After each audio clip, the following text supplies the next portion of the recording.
Welcome, today I'm showing how to activate your Google Assistant option into your Nothing Phone 1. First of all, open your Google application, this one.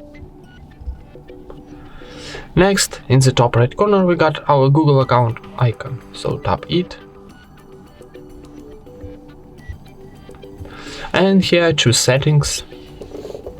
Now go into Google Assistant option. And here scroll down and find general option, this one. And now tap here on the switcher to activate your Google Assistant and tap here turn on to confirm. And that's it. Thank you for watching, leave thumbs up and subscribe to our channel.